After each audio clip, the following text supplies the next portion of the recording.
بسم اللہ الحمدللہ والصلاة والسلام علی رسول اللہ۔ آؤ قرآن و نماز سمجھیں آسان طریقے سے 3 منٹ سیریز میں سبق نمبر 40A سورۃ النصر آیت نمبر 3۔ اس سبق کے ختم پر ہم 190 الفاظ سیکھ چکے ہوں گے جو قرآن میں تقریباً 37,400 بار آئے ہیں۔ اب تک ہم نے سیکھا اعوذ باللہ من الشیطان الرجیم، اذا جاء نصر اللہ والفتح، جب آ جائے اللہ کی مدد اور فتح، وَرَأَيْتَ النَّاسَ يَدْخُلُونَ فِي دِينِ اللَّهِ أَفْوَاجًا، اور آپ دیکھیں لوگوں کو داخل ہو رہے ہیں اللہ کے دین میں فوج در فوج۔ اب ہم آگے بڑھتے ہیں۔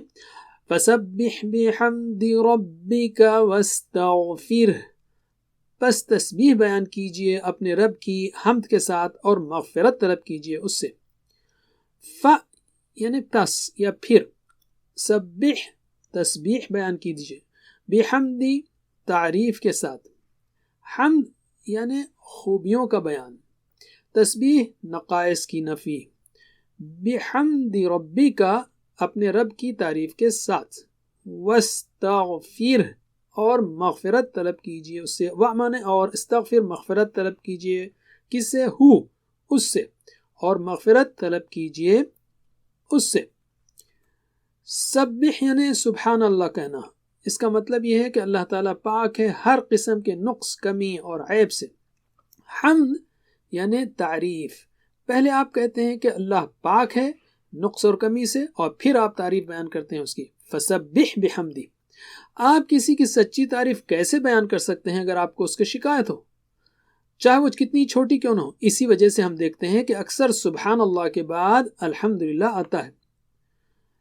استغفر، اے اللہ ہمارے اعمال میں جو کمی اور خرابی ہے اس کے لیے تو ہمیں معاف فرما، یہاں تک کہ ہماری تسبیح اور حمد بھی ناقص ہے، اس کے لیے بھی ہم اللہ سے مغفرت مانگتے ہیں۔ اور جب بھی ہمیں کوئی نیکی کرنے کا موقع ملے تو ہمیں تسبیح، حمد اور استغفار کرنا چاہیے۔ انہو کان توابا، بے شک وہ خوب توبہ قبول کرنے والا ہے۔ انہ یعنی بے شک، انہو بے شک وہ، کانا کا مطلب تھا، لیکن یہاں پر اللہ کے لیے استعمال ہوا ہے تو اس کا معنی ہوگا ہے۔ انہو کانا بے شک وہ ہے، توابا یعنی وہ متوجہ ہوتا ہے مغفرت کے ساتھ ہماری طرف بار بار۔ دعا کیجئے اللہ سے مغفرت کی بار بار۔